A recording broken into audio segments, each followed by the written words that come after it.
Hello and welcome to this edition of the Halcyon Show. My name's Will Risley and I'm going to be your host for this episode. Welcome. Sit down, take a load off. How's your day been? Has it been good? I hope it's been better than mine. A couple of things have happened to me today that have made me seriously question whether or not I can be trusted to manage my own finances for longer than a day before I start spending it all on candy and kittens and whatnot. Nevertheless, we arrive at another podcast. I'm going to do things a little differently on this occasion because I'm going to try and do something that I never do, which is talk about things in moderation. I'm going to attempt to do this podcast in a different way than I usually have, and I'm going to break it up into 4 individual segments.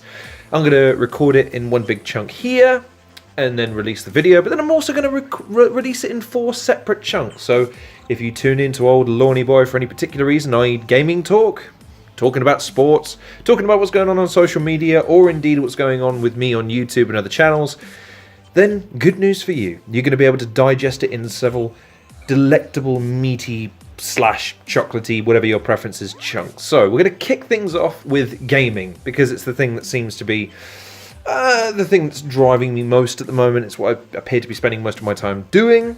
So I want to touch on something that I talked about in my most recent podcast, which I released not too long ago, which was brought to my attention by my cohort. I believe he refers to me as on his channel, Defunct Games, or Defunct Gaming. I leave that in there because I'm so paranoid about calling him Defunct Gaming these days that I often double check myself to make sure I'm not calling him that, because, well, my mind works in weird ways, and for some reason I thought Defunct Gaming rolled off the tongue better than that back in the day, despite the fact that it wasn't the name. I can't just go around making things up and renaming things that are easier to me. But coming back onto the topic, the easy mode debate. For those of you not versed in this, for those of you, the non-gamers among us, games traditionally are set up to be played on a certain difficulty level from the outset. The developers will often piece together the game to make sure that the narrative, the mechanics, and the graphics and everything holds up in a certain way and playstyle. But then they'll go about diversifying it to enable people to seek more of a challenge, to enable people with different playstyles to maybe get involved, and indeed, if your ability level, or if you're not a hardcore gamer but you like the look of a particular game, lower it so that you have an easier point of access. However, this seems to have sparked a particularly rigorous debate with people, because there are purists, and a conversation I had with different games, the term gatekeeper was uttered a lot, not necessarily within this context, but it's a term that I like, so I'm going to keep it and use it here. Gatekeepers who have decided for whatever reason that gaming belongs to the hardcore, to the people that are willing to put in the effort, time and hours to try and enhance the overall quality of the fan base. What I mean by that is that unless you're able to play the game on the hardest difficulties, then you shouldn't be playing the game, period.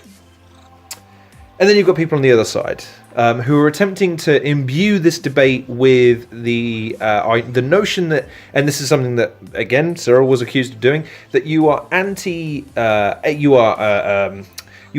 against people. So anti-against, this is so hard because it's so hard to label people. We live in a time when labeling is the easiest thing. But we have to include easy modes in order to be inclusive, and if you're not inclusive, you're against disabled people. Now, I wanted to relate this to my own experience, because I talked about this a little bit yesterday, and I think I've made my point quite clear, which is that I think that it's down to the developer. If a developer wants to make an easy game, they can make an easy game. If they want to make a hard game, they can make a hard game. If they want to make a hard game and put an easy mode in, that's kind of their choice. If you want to talk about accessibility, though, and developers want to add stuff in to make it easier for people from different dispositions, again, I keep referencing here, he might as well be sat here talking to me, he might as well be talking for me, I might as well be sitting here with a pina colada and just watching him school everybody. But the example he gave was people with photosensitive epilepsy, that game designers have intentionally placed things in their games to make sure that it doesn't trigger an episode. And that's great. It means that people who would otherwise not be able to play the game can play the game. Isn't that great? So now let's talk about my experience with gaming. I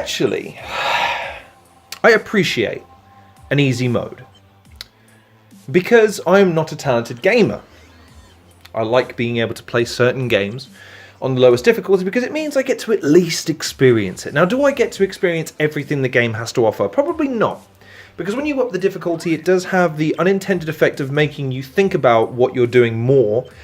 And while the enjoyment level it certainly wanes a little bit, but the level of pride you feel in playing the game because you're able to achieve something that you thought you might not be able to achieve certainly increases. So that may offset the enjoyment a little bit. But here's a point that no one seems to have considered. Actually, two. Well, the first one I'll just touch on because it was a great point. It's not mine. So let's just get it out of the way. Is cheats. Back in the day, if you were playing a game and it was proving to be a cantankerous little asshole, you could just put a cheat code in. God mode, unlimited ammo, unlimited stamina, money, whatever. My game of choice for this was GTA. When I would have been old enough to play this, I would have been probably 10 or 11, maybe 12, 13. So probably too young to play the game anyway, but let's put the content to one side for a second. Just the mechanics of the game, I found it, Vice City in particular, I found it clunky, found it unresponsive, found it difficult to master, because it requires maybe more patience than I was willing to offer it. And there's no modes in GTA. There's just the difficulty that the game sets you off with. The police don't get any easier. There's an argument to be made that they become more frequent and better armed with the wanted level, and that's probably some kind of difficulty alternator, but at the same time, it's basically the same difficulty the whole game, and the missions are designed to complement the story rather than enhance the gameplay. But you've got cheats. So much so that I remember being able to enter the cheats almost like telekinetically. I could type it in. It was like I was a computer hacker, just over and over and over and over again to get bullets and weapons and stuff. But I appreciated that because if no other reason than it allowed me the opportunity to complete the game. I got to experience the story from start to finish. Now, do I wish I could go back and play it without the cheats? Kind of. Because the more recent incarnations of GTA, GTA 4 did, but it locked achievements on your console if you did cheat, and GTA 5 has none. As far as I'm aware, at least, there's nothing expressly put in by the game designers that allows you to cheat. There's modifications and things like that, but offset, it's just you and the game. Red Dead Redemption 2 has cheats, but again, I would imagine it's a similar trade-off, which is they'll let you cheat, but that means you're going to get locked achievements. You can't claim that you've completed anything because really you haven't. And I like that. I like the fact that it's open to people if they want to choose that. And it's exactly the same with the easy mode. The other thing I wanted to point out is difficulty is a little bit subjective. Here's why. Think about you right now, sitting there listening to this. I would imagine you have talents, abilities, capabilities that others don't have. You could kick a ball further than anybody else. You could balance that ball better than that person could. You could do things manipulating that ball to perform certain tasks that other people couldn't or the next person couldn't. But it's the same activity. You're interacting with a ball. But there's different applications in doing that that would suit you better than the next person. Different games suit different people. I'm not the best racing game guy. I'm not the best first-person shooter guy.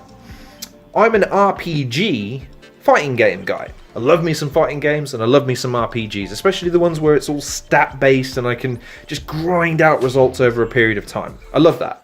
Really do. I think, though, if you were to offer me the ability to be able to lower the difficulty level in a game, I'd take it 9 times out of 10. The SNES that I'm playing at the moment, for instance, the games on there that I'm thankful that there's a difficulty level on, they're all of them. And then there's the games that don't have any difficulties, and I gently weep at night thinking about playing them because they just cause me so much torment. But the thing with the easy mode debate is this. I think gaming has to be tailored to you. But you can't hold it against people if they want to tailor it to them. It's one of these things where it's live and let live. Your experience isn't going to govern who anyone else's gaming experience. Their gaming experience isn't going to govern yours. Purchasing habits, I understand. That is a genuine concern. And it's a concern I share, frankly. It's why you're seeing the advent of live services sort of invade gaming in a way that I'm not 100% comfortable with. Maybe I'm being overly paranoid. But the fact that... I'll take Anthem as an example. It's one that I'm seeing is being pilloried to a certain degree because it isn't the game that it promised to be. There's been articles and things of that nature that have come out since that detail the time frame, but I'm not going to get into that here. But effectively, BioWare are as culpable in this as EA are, maybe even more so because of the time frames they put into place. But I'm talking about the game. The game is a live service, and as a result, there's a built-in difficulty. There's a built-in level of progression. There's grinding that you have to endure. The game isn't necessarily fun, and that culture is being governed by the purchasing habits of gamers. Specifically Wales. I'm not saying that everyone buys this. I'm certainly not. And I know a lot of gamers who stick to other platforms and they buy games that are cheap and cheerful, or they buy second hand or whatever. But the point is that that's being governed by a certain attitude of gamers. The easy mode isn't. The easy mode isn't... It isn't something that you can just disregard as being not part of gaming, because I think it goes against the culture of gaming in general, which is everyone gets to experience this. Everyone gets a seat at the table. That's why I love gaming so much, because it's kind of... Anyone can pick up a game and play it and have an experience. Not everyone can pick up a book and read it. Not everyone has the patience or the fortitude or the willingness to put down their phone for longer than 30 seconds. Some people can't even be asked to sit through a movie that's 2 hours long. And that's a medium that's been purposely designed to entertain you for 2 hours solid, potentially. Gaming these days isn't necessarily designed to do that. But it is a good time killer, and it's a great storyteller when it wants to be. And with the easy mode thing, it just seems to be like a really odd way to spend your energy, considering what we're seeing with live services and this movement that seems to be occurring with developers on the high end of the scale. I don't want to mash everyone in this, but several high-profile releases of games that I would have loved probably 5 years ago. Fallout 76, I was so excited when I saw the fact there was a Fallout game coming out. Anthem, I love the concept of mech suits and being able to fly and stuff like that. But from what I've seen on the reviews, these games are falling woefully short because they're attempting to pander to a type of consumerism in gamers these days that I just don't follow.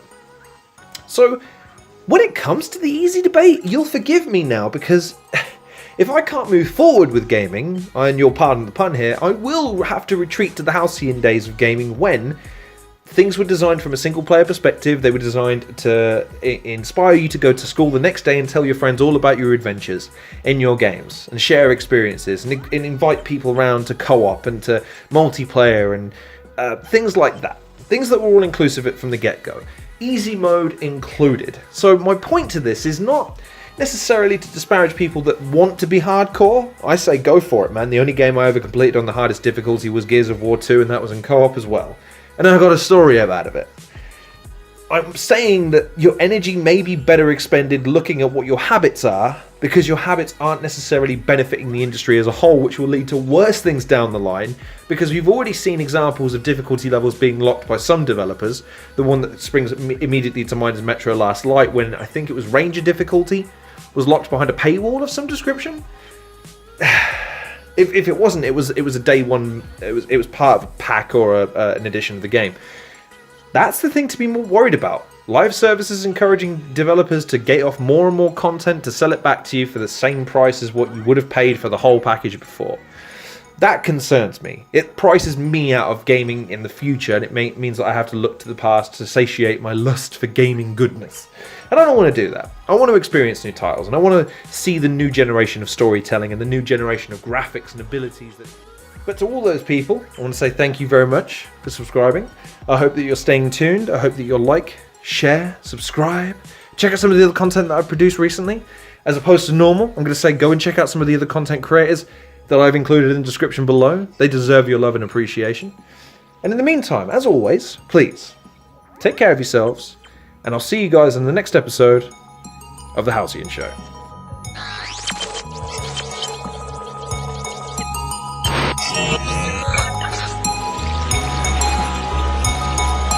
Right.